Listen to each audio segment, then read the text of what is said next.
നമ്മുടെ സ്കൂളുകളിലേക്കൊക്കെ വരുന്ന കുട്ടികൾ, അത് പാവപ്പെട്ട വീട്ടിലെ കുട്ടികളാണെങ്കിലും പണക്കാരൻ്റെ വീട്ടിൽ നിന്ന് വരുന്ന കുട്ടികളാണെങ്കിലും വളരെ എഡ്യൂക്കേറ്റഡ് ആയിട്ടുള്ള വീടുകളിൽ നിന്ന് വരുന്ന കുട്ടികളാണെങ്കിലും ഒരു കാര്യം പറയാതിരിക്കാൻ വയ്യ. കുട്ടികളിൽ ജനറലായിട്ട് ഒരു ഹാപ്പിനെസ് ഇല്ല.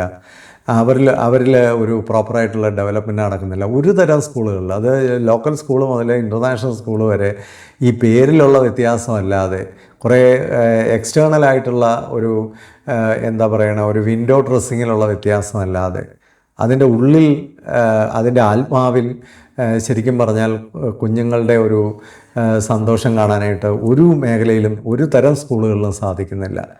ഒരു തിരുത്തലിന് സമയമായി എന്നുള്ള കാര്യത്തിൽ ഒരു സംശയമില്ല. നമ്മൾ ഇന്ന് കാരണം ഈ കുട്ടികൾ വരുന്ന വീടുകളിലൊക്കെ മാതാപിതാക്കൾ തന്നെ പലപ്പോഴും അൺഹാപ്പിയാണ്. അവർ തന്നെ ആങ്സൈറ്റി ഉള്ളവരാണ്, അവർ തന്നെ ഒരുപാട് ഫിയർ ഉള്ളവരാണ്, അവർ തന്നെ ഇമോഷണൽ മെൻ്റൽ ഇഷ്യൂസൊക്കെ ഒത്തിരി നേരിടുന്നവരാണ്. അതുകൊണ്ട് തന്നെ ഇത്തരം കുട്ടികളൊക്കെ സ്കൂളിലേക്ക് വരുമ്പോൾ ഒരു ചലഞ്ചുള്ള കുട്ടികളെ സംബന്ധിച്ച് you are essential, you are the only last resort. ഇത് മനസ്സിലാക്കിക്കൊണ്ട് നമുക്ക് അധ്യാപകർ എന്ന നിലയിൽ ഈ ആധുനിക കാലത്ത് നമുക്ക് കുട്ടികളിൽ വളരെ എസെൻഷ്യലായിട്ട് ചെയ്യേണ്ട ചില കാര്യങ്ങളെക്കുറിച്ചാണ് ഈ വീഡിയോ സംസാരിക്കുന്നത്.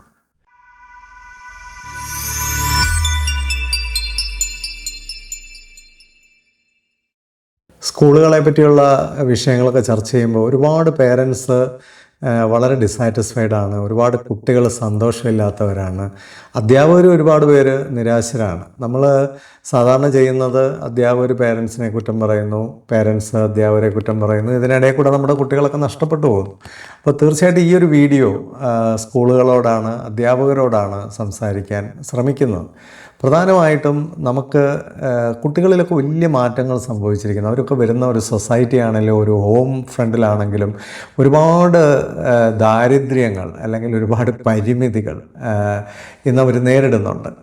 ഒരു ഭൗതികമായിട്ടൊക്കെ അല്ലെങ്കിൽ പണം കൊണ്ടും മെറ്റീരിയൽ കൊണ്ടുമൊക്കെ കുട്ടികളുടെ ലോകം കുറേ കൂടെ വളരെ അട്രാക്റ്റീവായിട്ട് തോന്നുമെങ്കിലും അവർ പലപ്പോഴും ഇമോഷണലി ഓർഫനാണ്. അവർ മനസ്സിലാക്കപ്പെടുന്നില്ല, അവരെ കെയർ ചെയ്യുന്നില്ല, അവർക്ക് വേണ്ടി കൊടുക്കാൻ സമയമില്ല. അങ്ങനെയൊക്കെയുള്ള ഒരവസ്ഥയിൽ നിന്ന് വരുന്ന കുട്ടികളെ സംബന്ധിച്ച് പല പേരൻസും, റിച്ചായിട്ടുള്ള പേരൻസും ഒരു സ്കൂളിൽ നിന്ന് എല്ലാം കൊടുക്കുമെന്നുള്ളൊരു പ്രതീക്ഷയിൽ കൊണ്ടുവിടുകയാണ്. അത് ശരിയാണെന്ന് ഞാൻ ഒരിക്കലും പറയുന്നില്ല. മാതാപിതാക്കൾക്കൊരു വലിയ റെസ്പോൺസിബിലിറ്റി ഈ കാര്യത്തിലുണ്ട്. പക്ഷേ മാതാപിതാക്കളുടെ ആ റെസ്പോൺസിബിലിറ്റിയിലേക്ക് അവരെ നയിക്കണമെങ്കിൽ സ്കൂളുകൾ തന്നെ അതിനുള്ള എഡ്യൂക്കേഷൻ കൂടി ആരംഭിക്കേണ്ടതുണ്ട്. ഇതിനു മുമ്പുള്ള പല വീഡിയോയിലും ഞാൻ പറഞ്ഞിട്ടുണ്ട്, പേരൻറ്റിങ് എഡ്യൂക്കേഷൻ സ്കൂളുകൾ തന്നെ വളരെ റെസ്പോൺസിബിളായി നടത്തിയെങ്കിൽ മാത്രമേ പേരൻസിൽ നിന്നുള്ളൊരു സപ്പോർട്ട് നമുക്ക് കൃത്യമായിട്ട് കിട്ടുകയുള്ളൂ. എന്തായാലും വീട്ടിൽ നിന്ന് എന്തെങ്കിലും പോരായ്മകളായിട്ട് വരുന്ന കുട്ടികളെ പൂർത്തീകരിക്കേണ്ട ഒരു ഉത്തരവാദിത്വം നമ്മുടെ ഒരു നാഷണൽ പ്രയോറിറ്റിയാണ്. അത് ഒരു സ്റ്റേറ്റിൻ്റെ കടമയാണ്. അതുപോലെ തന്നെ വിദ്യാഭ്യാസത്തിൻ്റെ ഏറ്റവും വലിയ ഉത്തരവാദിത്വമാണ്. നമുക്കതിൽ നിന്ന് ഒഴിഞ്ഞു മാറാൻ പറ്റില്ല. അല്ലെങ്കിൽ പേരൻസിനെ കുറേ കുറ്റം പറഞ്ഞുകൊണ്ട് നമുക്ക് സ്കൂളുകളിൽ പോരായ്മകൾ സൃഷ്ടിക്കാനുള്ള ഒരു സ്കോപ്പും നമുക്ക് ഈ കാലഘട്ടത്തിലില്ല. അപ്പോൾ എന്തെങ്കിലും കുറവുകൾ കുട്ടികളിലുണ്ടെങ്കിൽ അത് ഫിനിഷ് ചെയ്യപ്പെടേണ്ട ഒരു സ്ഥലമാണ് സ്കൂൾ. ഒന്നാമതായിട്ട് എനിക്ക് പറയാനുള്ളത്, കുട്ടികളെ റെസ്പെക്റ്റ് ചെയ്യുക എന്നുള്ളതാണ് ഏറ്റവും അടിസ്ഥാനപരമായ കാര്യം. എന്തെല്ലാം കാരണങ്ങൾ ഉണ്ടെങ്കിലും കുട്ടികളെ റെസ്പെക്റ്റ് ചെയ്തേ പറ്റുള്ളൂ. അപ്പോൾ കുട്ടികളെല്ലാം വ്യത്യസ്തമാണ്, അവർ വിഭിന്നരാണ്, അവർക്ക് വ്യത്യസ്തമായ IQ ലെവലുണ്ട്, വ്യത്യസ്തമായ ക്രിയേറ്റിവിറ്റിയാണ്, വ്യത്യസ്തമായ സ്വഭാവമാണ്, മനോഭാവമാണെന്നൊക്കെ ഇരിക്കെ അവരെ എല്ലാവരെയും തന്നെ റെസ്പെക്റ്റ് ചെയ്യാനുള്ള വലിയ ഉത്തരവാദിത്വം നമുക്കുണ്ട്. അപ്പോൾ അതൊരു കണ്ടീഷനാണ്, അല്ലെങ്കിൽ അത് ഉണ്ടായേ പറ്റുള്ളൂ. Irrespective of whatever may be the situation, we have to respect children. അപ്പോൾ അത് ടീച്ചേഴ്സിനെ സംബന്ധിച്ച് ഒരു പ്രധാനപ്പെട്ട കാര്യമാണ്. അതില്ലാതെ ഒരിക്കലും നമുക്കൊരു വിദ്യാഭ്യാസം ഇനി മുമ്പോട്ട് കൊണ്ടുപോകാൻ സാധിക്കില്ല. അതിന് ഏറ്റവും പ്രധാനപ്പെട്ടൊരു കാര്യം എന്താണെന്ന് വെച്ചാൽ ടീച്ചേഴ്സിൻ്റെ മെൻ്റൽ ഹെൽത്താണ്. ഈ തരത്തിലുള്ള കുഞ്ഞുങ്ങളെയൊക്കെ റെസ്പെക്റ്റ് ചെയ്യാൻ നമുക്ക് സാധിക്കണമെങ്കിൽ ടീച്ചേഴ്സിൻ്റെ മെൻ്റൽ ഹെൽത്ത്, ഇമോഷണൽ ഇൻ്റലിജൻസും ഒക്കെ വളരെ ഉയർന്നു നിൽക്കണം. Give respect, take respect. നമ്മൾ കുട്ടികളെ റെസ്പെക്റ്റ് ചെയ്യുന്തോറും കുട്ടികൾ നമ്മളോട് കൂടുതൽ അമിക്കബിൾ ആവുകയും കൂടുതൽ ഇമോഷണലി കണക്റ്റ് ആവുകയും കൂടുതൽ നമ്മൾ പറയുന്ന കാര്യങ്ങളോടൊക്കെ റെസ്പോണ്ട് ചെയ്യുകയും അവരുടെ വിഷയങ്ങളിൽ നമ്മൾ നിൽക്കുമ്പോൾ നമ്മളുടെ ആവശ്യങ്ങളിലേക്ക് അവരും പോസിറ്റീവായിട്ട് റെസ്പോണ്ട് ചെയ്യുക എന്നുള്ള കാര്യത്തിന് ഒരു സംശയമില്ല. വളരെ മികച്ച അധ്യാപകർക്ക് കുട്ടികളെ ഏത് സാഹചര്യങ്ങളിലും കൺട്രോൾ ചെയ്യാനും അവരുടെ ഒരു ശബ്ദം പോലും അവർ തിരിച്ചറിയുകയും ചെയ്യുന്നുണ്ടെന്നുള്ളത് വളരെ പ്രധാനപ്പെട്ടൊരു കാര്യമാണ്. അപ്പോൾ കുട്ടികളെ റെസ്പെക്റ്റ് ചെയ്യാൻ പറ്റുന്നില്ലെങ്കിൽ, അത്തരം അധ്യാപകർ നന്നായി പരിശീലിക്കപ്പെട്ടേ പറ്റുള്ളൂ. പഴയ രീതിയിൽ നമുക്ക് കുട്ടികളെല്ലാം ഇങ്ങനെ അടക്കി ഭരിച്ച് അല്ലെങ്കിൽ കൺട്രോൾ ചെയ്ത് നമ്മൾ പറയുന്നതെല്ലാം അവർ കേട്ടോണം എന്നുള്ള രീതിയിലുള്ള ഒരു വിദ്യാഭ്യാസത്തിൻ്റെ സാധ്യതയെല്ലാം കഴിഞ്ഞു. 21st സെഞ്ച്വറി അല്ലെങ്കിൽ ന്യൂ ഏജിലെ എഡ്യൂക്കേഷൻ്റെ ഏറ്റവും ക്രിട്ടിക്കലായിട്ടുള്ള ഒരു ആസ്പെക്റ്റ് എന്ന് പറയുന്നത് കുട്ടികളെ റെസ്പെക്റ്റ് ചെയ്യുക എന്നുള്ളതാണ്. രണ്ടാമത്, കുട്ടികളെ നമുക്ക് പഠിപ്പിക്കണമെന്നുണ്ടെങ്കിൽ കുട്ടികളെ ശരിക്കും നമ്മൾ മനസ്സിലാക്കേണ്ടതായിട്ടുണ്ട്. കുട്ടികളെ അറിയാതെ കുട്ടികളെ പഠിപ്പിക്കുക എന്ന് പറയുന്നത് ഇനിയുള്ള കാലത്ത് അത്ര എളുപ്പമല്ല. അപ്പോൾ കുട്ടിയുടെ ഒരു ഇൻ്റലക്ച്വൽ ലെവലായാലും ഒരു കുട്ടിയുടെ എന്തെങ്കിലും ഡിസബിലിറ്റീസോ അല്ലെങ്കിൽ എന്തെങ്കിലും പ്രോബ്ലംസോ കുട്ടി ഫേസ് ചെയ്യുന്നുണ്ടോ, വീട്ടിലെ സാഹചര്യങ്ങൾ എങ്ങനെയാണ്, ഒരു ഡിസിപ്ലിൻ ഉണ്ടോ കുട്ടിക്ക്, പിന്നെ ഏതെങ്കിലും വിഷയത്തിൽ കുട്ടിക്ക് പേടിയുണ്ടോ, ആങ്സൈറ്റി ഉണ്ടോ, ഇതെല്ലാം നമ്മൾ മനസ്സിലാക്കിക്കൊണ്ട് ഒരു കുട്ടിയെ കൂടുതൽ അറിയുക. ഞാൻ പല ട്രെയിനിങ് പ്രോഗ്രാമുകളിലും പറയുന്നൊരു കാര്യമാണ് കുട്ടികളെ പ്രൊഫൈൽ ചെയ്യുക. ഒരു കുട്ടിയെ പറ്റി ഏകദേശം ഒരു നല്ല ഒരു 1 പേജ് നോട്ടെങ്കിലും നമുക്ക് ഓരോ കുട്ടിയെ പറ്റിയും നമ്മുടെ കയ്യിലുണ്ടായിരിക്കണം. അത്യാവശ്യം ആ കുട്ടിയെ പറ്റി ചിന്തിക്കുമ്പോൾ ആ കുട്ടിയുടെ ഫാദർ, മദർ, ആ വീട്, അതിൻ്റെ സിബ്ലിങ്സ്, അതിൻ്റെ സ്വഭാവം, അതിൻ്റെ മനോഭാവം, അതിൻ്റെ ചിന്താശക്തി, അതിൻ്റെ ക്ലാസ്സിലെ ഇൻവോൾവ്മെൻറ്റ്, ഇതൊക്കെ നമ്മുടെ മനസ്സിലേക്ക് വരണം. എങ്കിൽ മാത്രമേ നമുക്ക് ആ കുട്ടിയായിട്ട് കൂടുതൽ ഇടപഴകാൻ പറ്റുള്ളൂ. കുട്ടിയെ മനസ്സിലാക്കിക്കൊണ്ട് സംസാരിക്കുമ്പോൾ കുട്ടി നമ്മളോട് കൂടുതൽ അടുക്കുകയും ചെയ്യും. ഇപ്പോൾ കുട്ടിയുടെ വീട്ടിലുള്ള പല കാര്യങ്ങളൊക്കെ നമുക്കറിയാമെങ്കിൽ അതൊക്കെ നമ്മൾ അവരോട് സംസാരിക്കുമ്പോൾ അവർക്ക് കൂടുതൽ നമ്മളോട് അടുപ്പം തോന്നും. ഇപ്പോൾ പേരൻസൊക്കെ നമ്മളെ കാണാൻ വരുമ്പോൾ പോലും കുട്ടികളെ നന്നായി മനസ്സിലാക്കുന്ന ഒരു ടീച്ചറാണ് പേരൻറ്റിനോട് സംസാരിക്കുന്നതെങ്കിൽ ആ പേരൻസിന് നമ്മളോട് വലിയ റെസ്പെക്റ്റ് ഉണ്ടാകും. ഇപ്പോൾ കുട്ടിയുടെ പേര് തന്നെ പലർക്കും അറിയില്ല എന്നുള്ളതാണ് വാസ്തവം. അല്ലെങ്കിൽ കുട്ടിയൊക്കെ ഒരു ഡിജിറ്റൽ ഡിവൈസായിട്ട് കാണുന്ന, അല്ലെങ്കിൽ ഒരു അഡ്മിഷൻ നമ്പറായിട്ട് മാത്രം കാണുന്ന മെക്കാനിക്കൽ ആയിട്ടുള്ള ആൾക്കാർ പോലും ഇന്ന് ഒരുപാടുണ്ട് എന്നുള്ളത് വളരെ ദുഃഖകരമായൊരു കാര്യമാണ് വിദ്യാഭ്യാസത്തിൽ. അപ്പോൾ കുട്ടിയെ കൂടുതൽ അറിയാനായിട്ട് ശ്രമിക്കുക. അതുപോലെ നമുക്ക് കുട്ടികളിൽ പോരായ്മകളെല്ലാം പെട്ടെന്ന് കണ്ടുപിടിക്കാൻ നമുക്ക് പ്രത്യേകമായൊരു കഴിവുണ്ട്. നമ്മുടെ മെൻ്റൽ ഹെൽത്ത് കുറഞ്ഞിരിക്കും തോറും കുട്ടികളുടെ കുറവുകൾ പെട്ടെന്ന് നമുക്ക് കണ്ടുപിടിക്കാൻ പറ്റും. പക്ഷേ നമ്മളിൽ ഒരു നല്ല സന്തോഷമുള്ള പേഴ്സണാലിറ്റിയൊക്കെ ഉണ്ടെങ്കിൽ നമുക്ക് കുട്ടികളിൽ ഒത്തിരി നന്മകൾ കണ്ടെത്താൻ പറ്റും. എല്ലാ കുട്ടികളിലും എന്തെങ്കിലും ഒരു നന്മ വശമുണ്ട്. ആ നല്ല ഭാഗങ്ങളൊക്കെ അവരോടൊന്ന് പറയുക. പോസിറ്റീവ് മിററിങ് ഞാൻ ഇതിനു മുമ്പ് പല വീഡിയോയിലും പറഞ്ഞിട്ടുണ്ട്. നമ്മുടെ അടുത്തേക്ക് കുട്ടി വരുമ്പോൾ ആ കുട്ടിക്കുള്ള എന്തെങ്കിലും നല്ല കാര്യങ്ങളൊക്കെ കുട്ടിയോട് പറയാമെങ്കിൽ അത് ആ കുട്ടിക്ക് വലിയ സന്തോഷം ഉണ്ടാക്കും. ആ കുട്ടിക്ക് വലിയ റെസ്പെക്റ്റ് നമ്മളോടുണ്ടാകും. അപ്പോൾ സ്വാഭാവികമായിട്ട് കുട്ടികളെ കൂടുതലൊന്ന് അറിയാനും, ഇപ്പോൾ ചിലപ്പോൾ പഠിക്കാൻ അല്പം മോശമാണെങ്കിൽ ആ കുട്ടിക്ക് നല്ല ഒരു ഹെൽപ്പിംഗ് നേച്ചർ ഉണ്ടായിരിക്കും. ആ കുട്ടിയിൽ ഒത്തിരി ഡിവൈനായിട്ടുള്ള ക്വാളിറ്റീസ് ഉണ്ടായിരിക്കും. വലിയ റെസ്പെക്റ്റ് കാണും. അല്ലെങ്കിൽ അവനിലെ കലയോ കളിയോ ഏതെങ്കിലും ഒരു കാര്യത്തിന് അവൻ മിടുക്കനായിരിക്കും. അപ്പോൾ കുട്ടികളെ അറിയും തോറും അവരെ നമുക്ക് ട്രാൻസ്ഫോം ചെയ്യാനുള്ള ഒരു ഗ്രിപ്പ് കൂടുതലാണ് എന്നുള്ളതൊരു വാസ്തവമാണ്. മൂന്നാമതായിട്ട് നമ്മളൊരു ടെക്സ്റ്റ് കോണ്ടെക്സ്റ്റ് മൂവ് ചെയ്യണം. എനിക്ക് തോന്നുന്നത് എല്ലാവരും ഈ ടിപ്പിക്കൽ ടെസ്റ്റിൽ നിൽക്കുകയാണ്. ഞാൻ കഴിഞ്ഞ ദിവസം ഒരു വളരെ ഫേമസ് ആയിട്ടുള്ളൊരു സ്കൂള് വിസിറ്റ് ചെയ്ത് അവിടുത്തെ കുട്ടികളുമായിട്ട് സംസാരിക്കുമ്പോൾ ആ കുട്ടികൾക്ക് ഒരു കാര്യത്തെപ്പറ്റി ഒരു ഐഡിയ ഇല്ല. പിന്നെ ഇൻഡിപെൻഡൻസ് ഡേയെക്കുറിച്ച് പോലും അവർക്ക് വ്യക്തമായ യാതൊരു ധാരണകളുമില്ല. ലോക നേതാക്കന്മാരെക്കുറിച്ചൊന്നും ഒന്നും അറിയാൻ വയ്യ. സമൂഹത്തിലൊക്കെ നല്ല കോൺട്രിബ്യൂഷൻസ് കൊടുത്ത വളരെ ഫേമസ് ആയിട്ടുള്ള ആൾക്കാരെ പോലും അവർക്കറിയില്ല. അവർ ധരിച്ചു വെച്ചിരിക്കുന്ന വിദേശ രാജ്യത്തൊക്കെ എന്തൊക്കെയോ വലുതാണെന്നും ഇന്ത്യ എന്നൊക്കെ പറയുന്നത് എന്തോ മോശപ്പെട്ടൊരു രാജ്യമാണെന്നും ഇവിടെയെങ്ങും ഒന്നും ഇല്ലെന്നും ഇങ്ങനെയൊക്കെയുള്ള വികലമായ കുറേ ഐഡിയാസുമായിട്ടാണ് കുട്ടികളിരിക്കുന്നത്. ഇതെന്തുകൊണ്ടാണ് സംഭവിക്കുന്നത്?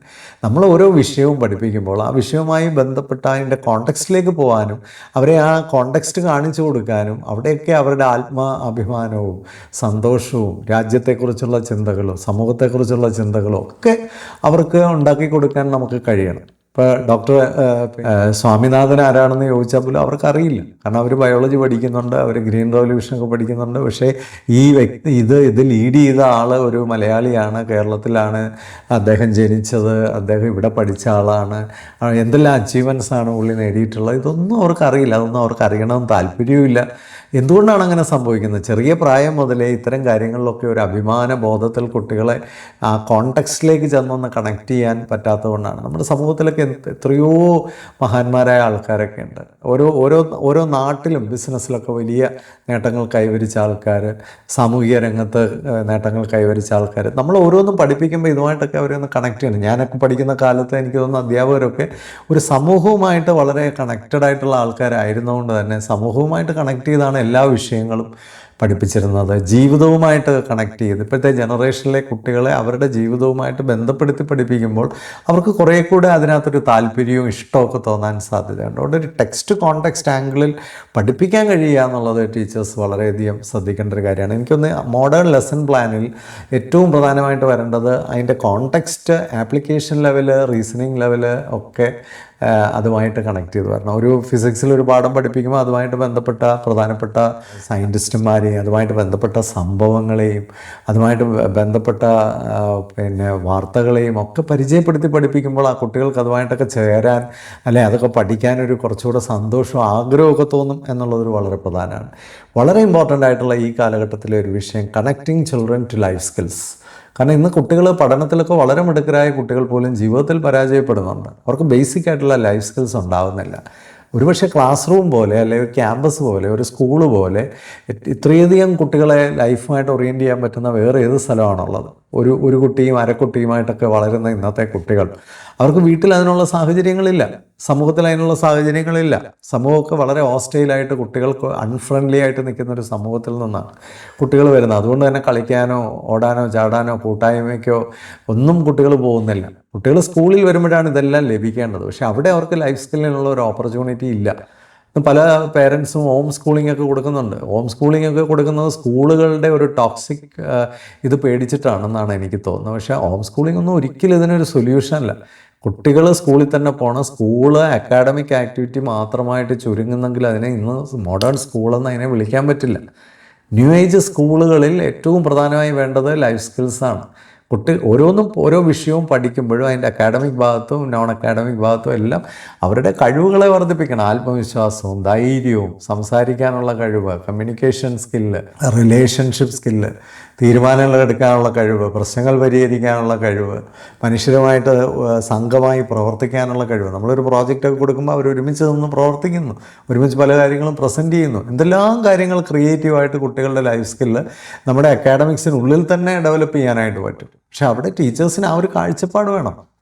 അല്ലാതെ എങ്ങനെയെങ്കിലും ഈ വർഷത്തെ ടീച്ചേഴ്സിനെ കുറ്റം പറഞ്ഞിട്ട് കാര്യമില്ല. സ്കൂളുകളാണത് ഡിവൈസ് ചെയ്യേണ്ട, അല്ലെങ്കിൽ സ്കൂളുകളാണത് ഓർഗനൈസ് ചെയ്യേണ്ട. അപ്പോൾ ആ തലപ്പത്തിരിക്കുന്ന കാഴ്ചപ്പാടുള്ള ആൾക്കാർ ആ രീതിയിലൊക്കെ ലെസൺസിനെ ഓർഗനൈസ് ചെയ്യാനൊക്കെ കഴിയണം. സിലബസ് കണ്ടമാനം കുത്തിക്കയറ്റി നിറച്ച് ഒരു അക്കാഡമിക് ഇയർ ടൈറ്റൻ ചെയ്യാതെ കുറച്ചുകൂടെ സിലബസ് കുറച്ചിട്ട് കുറച്ചുകൂടെ സ്കില്ലും കൂടെ കുട്ടികളിൽ വളർത്താനുള്ള സാഹചര്യങ്ങളാണ് ഇന്ന് അക്കാഡമിക്സിലൊക്കെ ഉണ്ടാവേണ്ടത്. ഒരു 8ാം ക്ലാസ് വരെയെങ്കിലും അങ്ങനെ വിദ്യാഭ്യാസം പോയില്ലെങ്കിൽ ഈ വിദ്യാഭ്യാസം ഒരു ദാരിദ്ര്യത്തിലേക്ക് പോകുള്ളൂ എന്നുള്ളതിനൊരു സംശയമില്ല.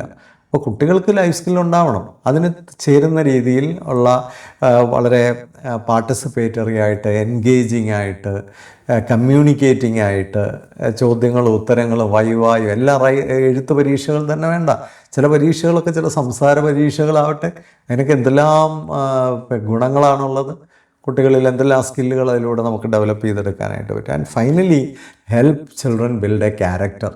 കണ്ടില്ലേ, വലിയ വലിയ കസേരകളിലിരിക്കുന്ന ആൾക്കാർ പോലും പേടിച്ചും ഭയന്നും ത്രറ്റൻഡായും ഒക്കെ അവരുടെ ഡ്യൂട്ടികൾ പെർഫോം ചെയ്യാൻ കഴിയാതിരിക്കുന്ന ഒരു കാലഘട്ടത്തിലാണ് നമ്മൾ നിൽക്കുന്നത്. ഞാൻ പലപ്പോഴും ആലോചിക്കാറുണ്ട്, ഇവരെയൊക്കെ ആരാണ് പഠിപ്പിച്ചത്? നട്ടലില്ലാത്തവനൊക്കെ ഓരോ കസേരയിലിരിക്കുന്നു. കഴിഞ്ഞ ദിവസം ഞാൻ വായിക്കുകയായിരുന്നു, ഒരു സ്ത്രീ ഒരു മനുഷ്യനെ ഒരു പോസ്കോ കേസിൽപ്പെടുത്തി. ആ സ്ത്രീയുടെ മകൾ ഒരു മോഷണം നടത്തി, അത് ആ മനുഷ്യൻ ഭാര്യയും കൂടെ പിടിച്ചതിനാണ് അയാളെ ഒരു പോസ്കോ കേസിൽ പെടുത്തിയത്. പത്തനംതിട്ട ജില്ലയിലുള്ള ഒരാളാണ്. ആ മനുഷ്യനെ 5 കൊല്ലം ജയിലിലിട്ടു.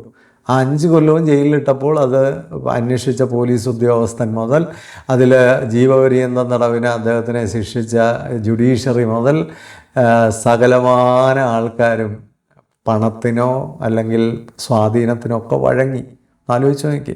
എന്നിട്ട് ഈ മനുഷ്യൻ ജയിലിൽ കിടന്നുകൊണ്ട് നിയമം പഠിച്ച് സ്വന്തമായി വാദിച്ച് അദ്ദേഹത്തിൻ്റെ നിരപരാധിത്വം തെളിയിച്ചു. ഇതൊരു വലിയൊരു നായക പരിവേഷമുള്ള ഒരു സ്റ്റോറിയായി അത് മാറി. ആ മനുഷ്യൻ അത്ര കരുത്തനായതുകൊണ്ട്. സാധാരണഗതിയിൽ എന്താ സംഭവിക്കുന്നത്? കുടുംബക്കാരെല്ലാം ഇട്ടിട്ട് പോയി, നാട്ടുകാരിട്ടിട്ട് പോയി, എല്ലാവരും സംശയിച്ച മനുഷ്യൻ ഒരു ആത്മഹത്യയിൽ ചെന്ന് തീരും. പക്ഷേ അത് അങ്ങനെയാണ് ആ സ്റ്റോറികളൊക്കെ അവസാനിച്ചിട്ടുള്ളത് നമ്മുടെ നാട്ടിലൊക്കെ. എന്തുകൊണ്ടാണ്? ഓരോ യൂണിഫോമിൽ ഇരിക്കുന്നവന് ഒരു നട്ടലുണ്ടെങ്കിൽ ഈ ലോകത്ത് ഒരുപാട് മാറ്റങ്ങൾ സൃഷ്ടിക്കാൻ പറ്റും. നമ്മുടെ സമൂഹത്തിലെ ഒരു SIയോ ഒരു വക്കീലോ ഒരു ജഡ്ജോ അല്ലെങ്കിൽ ഒരു ഗവൺമെൻറ് ഓഫീസറോ വില്ലേജ് ഓഫീസറോ ഒക്കെ സത്യസന്ധമായി നട്ടലോടുകൂടി പ്രവർത്തിച്ചാൽ ഈ സമൂഹത്തിലൊക്കെ എത്ര മാറ്റങ്ങൾ സൃഷ്ടിക്കാൻ പറ്റും. അതിനങ്ങ് പ്രധാനമന്ത്രിയൊന്നും ആവേണ്ട കാര്യമൊന്നുമില്ല. പക്ഷെ പേടിയാണെങ്കിൽ, നീ ഒരു ഭീരുവാണെങ്കിൽ, നീ പണത്തിന് പിന്നെ വഴയും കൊടുക്കുന്നവനാണെങ്കിൽ, പൊസിഷനും സ്വാധീനത്തിനും ഒക്കെ വഴയും കൊടുക്കുന്നവനാണെങ്കിൽ, അവിടെയാണ് ക്യാരക്ടർ ഇല്ലാത്തൊരു തലമുറ വളർന്നു വരുന്നതിൻ്റെ ദുരന്തം. ചെറിയ ക്ലാസ് മുതൽ തന്നെ ശരിയിൽ നിൽക്കുന്നവരെ നമ്മൾ അപ്രീഷിയേറ്റ് ചെയ്യണം. ഒന്ന് തോറ്റു കൊടുക്കേണ്ട വന്നാലും കുട്ടികൾ ശരിയാണെങ്കിൽ ആ ശരിയിൽ നമ്മൾ അവരെ അപ്രീഷിയേറ്റ് ചെയ്യണം. ധൈര്യമായി നിൽക്കുന്നവരെ അപ്രീഷിയേറ്റ് ചെയ്യണം. നമ്മളോട് ചോദ്യങ്ങൾ ചോദിക്കുകയും എതിർക്കുകയും ചെയ്യുന്നവരെ നമ്മൾ മാനിക്കണം. അങ്ങനെയാണ് കുട്ടികളിൽ ക്യാരക്ടർ ബിൽഡ് ചെയ്തെടുക്കുന്നത്. നമുക്ക് അസ്വസ്ഥമായതിനെയെല്ലാം അടിച്ചമർത്തുന്ന രീതി സ്കൂൾ മുതലേ ആരംഭിക്കുമ്പോൾ ഇത് തന്നെയാണ് ഇന്ന് രാജ്യത്ത് നടക്കുന്നത്. നമ്മൾക്ക് അസ്വസ്ഥത വരുന്നത് എന്തിനേയും നമ്മൾ അടിച്ചമർത്തുകയാണ്. അങ്ങനെ ഒരു രാജ്യം പുരോഗമിക്കത്തില്ല. ഒരു രാജ്യം പുരോഗമിക്കണമെങ്കിൽ നല്ല ഡിഗ്നിറ്റിയുള്ള ചെറുപ്പക്കാർ ഇവിടെ വളർന്നു വരണം. അവർ ഓരോ പൊസിഷനും ഏറ്റെടുക്കുമ്പോൾ അവിടെ എക്സൽ ചെയ്യുമ്പോൾ, അവർ റൈച്വസ്നെസ്സിന് വേണ്ടി നിൽക്കുമ്പോൾ, അവർ നീതിക്ക് വേണ്ടി നിൽക്കുമ്പോൾ, അവർ സത്യത്തിന് വേണ്ടി നിൽക്കുമ്പോൾ ഈ ലോകത്ത് ഒരുപാട് മാറ്റങ്ങൾ സംഭവിക്കും പോസിറ്റീവായിട്ട്. എന്താണ് ഇങ്ങനെ നെഗറ്റീവ് ആയിക്കൊണ്ടിരിക്കുന്ന ഓരോ ദിവസം കഴിയുമ്പോൾ? Are you happy with the society we have created? ഇതാണ് ഞാൻ ടീച്ചേഴ്സിനോട് എപ്പോഴും ചോദിക്കുന്ന ഒരു ചോദ്യം. നമ്മുടെ സമൂഹം നമുക്ക് പോലും ജീവിക്കാൻ പറ്റാത്തതായി മാറിയിട്ടുണ്ടെങ്കിൽ നമ്മൾ തന്നെയല്ലേ തിരുത്തേണ്ടത്? അധ്യാപകരാണ് വിദ്യാഭ്യാസത്തിൻ്റെ ആത്മാവ്. അധ്യാപകർ ഓരോരുത്തരും ഒരു ലീഡറാണെന്നുള്ള മറന്നു പോകരുത്. ലീഡർഷിപ്പ് എന്ന് പറയുന്നതും പിന്നെ അതിന് കിരീടം വെച്ചിരിക്കുന്ന ഒന്നുമല്ല ലീഡർഷിപ്പ് എന്ന് പറയുന്നത്. True leaders create more leaders. അധ്യാപകരെ സംബന്ധിച്ച് നമുക്ക് ഒരുപാട് ലീഡേഴ്സിനെ ക്രിയേറ്റ് ചെയ്യാനുള്ള, ഒരുപാട് എക്സലൻസിനെ ക്രിയേറ്റ് ചെയ്യാനുള്ള വളരെ എക്സെപ്ഷണലായിട്ടുള്ളൊരു പൊസിഷനാണ്. തീർച്ചയായിട്ടും അതിനുവേണ്ടി ശ്രമിച്ചാൽ അതിൻ്റെ വലിയ പ്രതിഫലനം ഈ സമൂഹത്തിൽ കാണാൻ കഴിയും. ലോകത്താകെ പ്രതീക്ഷ അവശേഷിക്കുന്ന അധ്യാപകരിൽ മാത്രമാണ്. ബാക്കിയെല്ലാം ഒരു പരിധിവരെയൊക്കെ കൈവിട്ട് പോയി കഴിഞ്ഞു. നമുക്ക് ഒരു പരിധിവരെയെങ്കിലും നമ്മുടെ കുട്ടികളിലൂടെയൊക്കെ ഒരു പുതിയ ലോകം കെട്ടിപ്പടുക്കാൻ എല്ലാവർക്കും ഇനിയും അവസരമുണ്ടെന്ന് ഓർമ്മിപ്പിച്ചുകൊണ്ട്, നിങ്ങൾക്കിത് ഇഷ്ടപ്പെടുന്നെങ്കിൽ എല്ലാവർക്കും ഒന്ന് ഷെയർ ചെയ്ത് കൊടുക്കാൻ മറക്കാതിരിക്കുക. പിന്നെ ഈ കമ്മ്യൂണിറ്റിയിൽ നടക്കുന്ന നല്ല ചർച്ചകൾക്കൊക്കെ സന്തോഷം. തീർച്ചയായിട്ടും ഇതിനെ സപ്പോർട്ട് ചെയ്യുന്ന എല്ലാവർക്കും നന്ദി അറിയിക്കുന്നു. Happy living.